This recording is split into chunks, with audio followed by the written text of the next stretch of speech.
We're being interrupted. It's my brother-in-law. Say hi. That was cool. That's a great guess. Welcome. This is the Film Glutton. I am here with Carlos, and we are DC Gluttons. Here we go, DC. All right, we got a lot to talk about. I'm excited. Carlos is supplying us with our theme music, and he is back. I'm back. A hiatus. Surprisingly, back like Ben Affleck. He's been in the Himalayas. Training with the League of Assassins.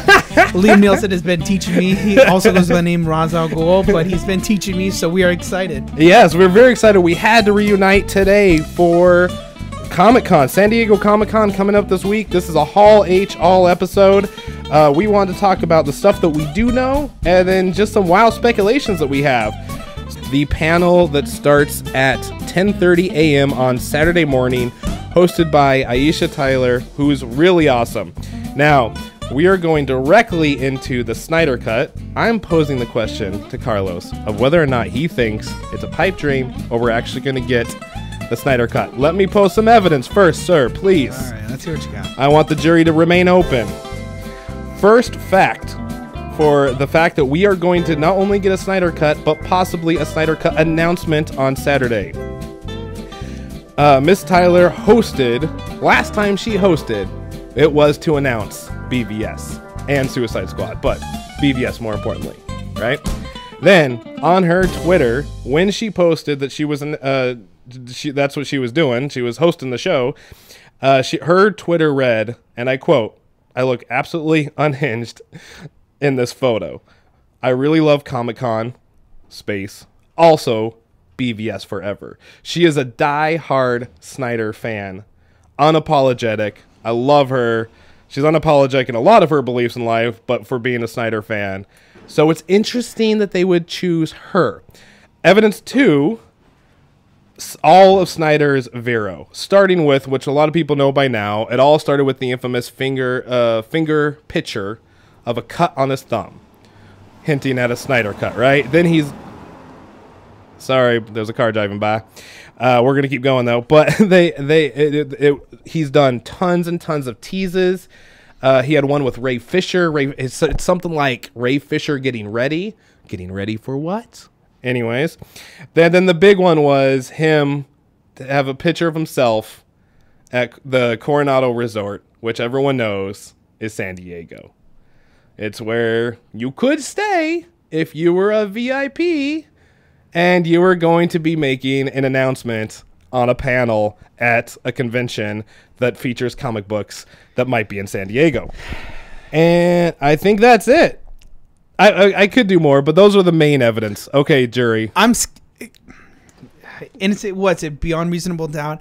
I just don't see it. I just don't see it because ultimately, you got to realize this too, is that he doesn't have to say if it gets released or not. That's still DC. That's Warner Brothers. Mm-hmm.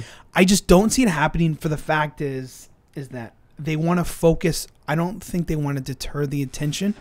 I don't think they want to deter the attention for their announcements. I don't think they're going to turn attention on Aquaman that they're presenting, and also to the future projects, which I have my own little guesses what they're going to be. I just don't see it happening. I think that they're just teasing us, and they're really going with the diehard loyals. I just don't see it.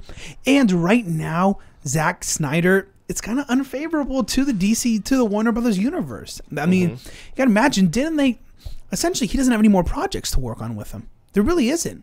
I mean, I know he has his own cut, but I just don't see him doing it without the legal implications of him releasing that. And I just don't. And it was, I don't know if you want to categorize Justice League as a flop, but they could probably, I mean, the only way I'd really see them releasing is if they kind of come to the verdict that it is a flop, and they're just doing this to say, oh, this is actually what we really had intent, besides the unforeseeable circumstances that happened with Zack Snyder. I just don't see it. I don't see it happening. I am optimistic. I hope it's true, but right now I don't think that they're going to show it. I just don't think, because it's going to take away the attention of the future plans, and that's why I think they want to allocate these attentions to, they want to have control of what the future is going to be, and if they release a Zack Snyder cut, it's going to take away, I think, from their future plans. That's the way I look at it. So there's two main arguments I've heard against the Snyder cut. One is that it would detract from what they want to do. Exactly. They want to shape their future in a different way and distance themselves from Snyder. The other one is money.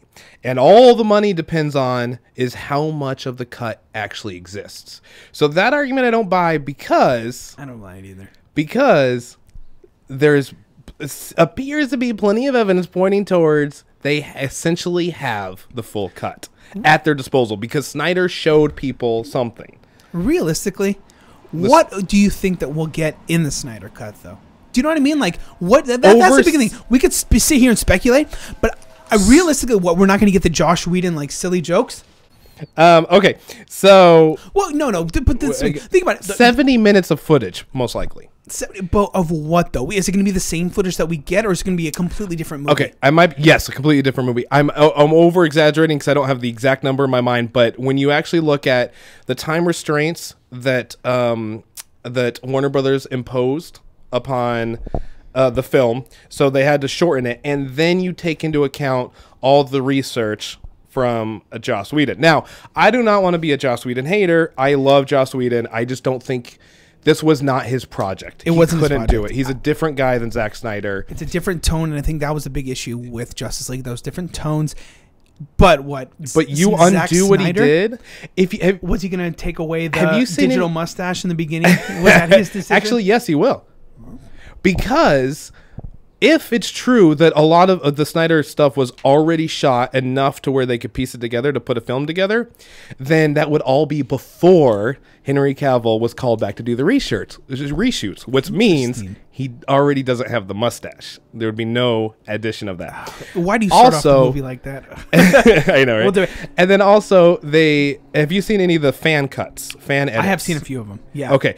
To me, already right there, we have world of difference. The main difference is the few I've seen has some great throwbacks to Man of Steel, which was the big thing they needed to do, connect that storyline, but also the music. They got rid of the music. They added in its own music from Hans Zimmer and stuff like that. So it's a little messy, but a lot of them, they added that in, and to me, that made a world of difference. But then you got to realize this. You're releasing a different cut.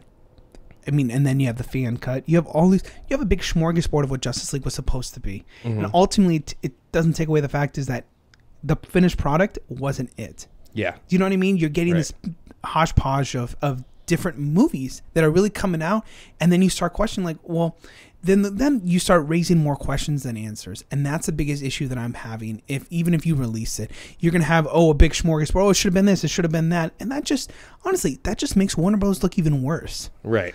And Warner Brothers, and especially Justice and DC right now, is at a point where they can't look bad. They're on the verge of, they're on the cusp of they need a home run right now. They need a home run because right now they're falling way behind. Oh God, I don't think so. See, because the box office wise, they're not. Money wise, they're not. The first flop was the film that they paid enough to make 2 films, which would be Justice League, because they paid for all the reshoots. Everything else, good or bad, no matter what Rotten Tomatoes says, has turned a huge profit. Exactly, but they're polarizing as well. BVS, they are polarizing. As much as we absolutely loved it, was polarizing. And think about it. What we got, Wonder Woman, and then we got Justice League. That's 3 movies. Yeah, that's only 3 movies. Suicide Squad. I don't know how you liked it. I just could not like. But think about it, that's another movie. I appreciate it. You appreciate it. That's another polarizing movie too. It is. The only movie that there was really a consensus that was fantastic. Wonder Woman. Where you look at the other side of it, Marvel. People were actually crying after Infinity Wars. Actually crying. I mean, you have such a strong fan base that you've been building for 10 years. And the thing is that Marvel is kind of coming to its end and they're entering this new phase. Yeah. And what are you doing, Justice League? You got to be pumping out more movies. How are we only getting 1 movie this year? Where Marvel, on the other hand, has 3. Right. Do you know what I mean? We're just not getting products. And the problem is that there's no direction. And that's why I really feel that DC's on the cusp of not oblivion, not being forgettable, but they're on the cusp of maintaining that status of second place. Right. And that's the biggest issue. And that's why you're seeing all these changes with Jeff Johns. That's why you're seeing all these movies, these Joker movies there's so much speculation with DC right now. Yeah. And I think that's because of the unknown that's surrounding them. Yeah. That's the way I look at it. What do you think? Absolutely. Well, I don't know. I see a little different. I think the critics were louder and the people that disliked things were louder than the fans. And that's what's changing now. Right. The fans are actually coming out. And I think we're actually seeing a new perspective on what actually happened during Man of Steel and BVS. I think there was... I want to be careful because I want to make it sound like there's a conspiracy theory or anything. There was a consensus, and sometimes when there's a few people in high positions that have this consensus, then a lot of other people tend to say it. And Marvel does hit it out of the park, but they also hit a lot of bland things, like the Ant-Man. No. I was like, Ant-Man, I had a good time. I laughed. I walked out and I go, it was okay. It was good. I don't need to go again. The ending is what made it good. The ending is what made it good. They left on a high note. George Costanza. But I'm just saying this. Sorry, I don't mean. No, to, go I know ahead. you have, Please. But let me ask you: would the fans be in this uproar? Would these fans be making these demands? Would these fans be asking for these changes if they liked it? If they liked the product? Mm-hmm. You got to think about it like that. I just look at it. The thing is, they liked Man of Steel. They liked BVS. They didn't like Justice League. Exactly, they didn't like Justice League. But that's just, I don't know. For me, I just look at it when people are in uproar, when people want change. Man of Steel was fantastic. I loved Man of Steel. People liked BVS. I know it's polarizing, but think about it. People wouldn't be asking for these changes. Would be asking for a Snyder cut. They wouldn't be asking for all this stuff if there wasn't some disapproval with the way things are being handled. And that's where I think that they're on the cusp of really of uncertainty. And there's so much uncertainty, and that's why I'm excited. It could be right. This is probably one of the most important ComicCons for them in many years. Yes. And I'm going to say this, and I'm going to say the fact. I want to lead up to it. Sorry. I've been preparing for this. Yes, I'm preparing please, for our DC. It's because the fact is that where are they going from here? Marvel's not going to be there. Everyone just knows with Marvel what's going to happen. DC needs something exciting, new, and something that's going to get people's attention, but something that's also going to make people enthusiastic. Okay, I tell you what, we're going to wrap up the show right there. We're going to go into the next show is actually, we're going to go into another Hall 8 show, and it'll be what we do know for sure that's being announced outside of the Snyder Cut, and what our predictions are. That's going to be interesting. But it's been great. We haven't had a time to, I can keep going. This is exciting. The Snyder debate is raging here. This is on the Snyder DC Gluttons. I love it. And for anybody else, you could look at some of my older videos. I have a DC. I went on a Warner Brothers studio tour where I had a friend that hadn't seen any of the Snyder fans, and yes, Carlos had been on one before I did, and it's a totally amazing tour. I took tons of pictures and put it all on there, but I also used it as a way to make an argument towards my friend who hasn't seen Snyder. By the end of it, he wants to see it all. I also did a personal video last week for release Snyder Cut movement of what the film's actually meant to me, and I think some people out there might agree why it's so uniquely important. The concept that Snyder films hit that no other Marvel film and no other DC film has ever come close, including the Nolan films. The heart and soul I put into that last video, I never got from Nolan, even though I love him. You know, I never got from any other DC film. So check out either one of those two videos. If you're going to Comic-Con, I'm super jealous. You're amazing. If you're not, just stay tuned, and we're going to get tons of announcements, and we'll see you on the next video. Until next time, this is the Film Glutton. We're reminding you... Oh, hold on. Carlos, say goodbye. I got one more thing. Just think about it. When we watched the BVS uncut version, I'm sorry, I just thought of this.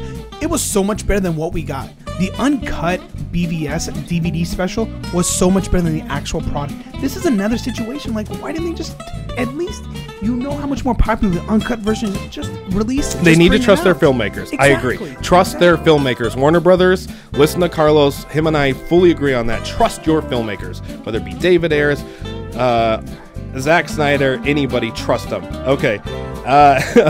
Until next time, this is the Film Glutton reminding you to never turn down an upgrade. Have a good day, folks.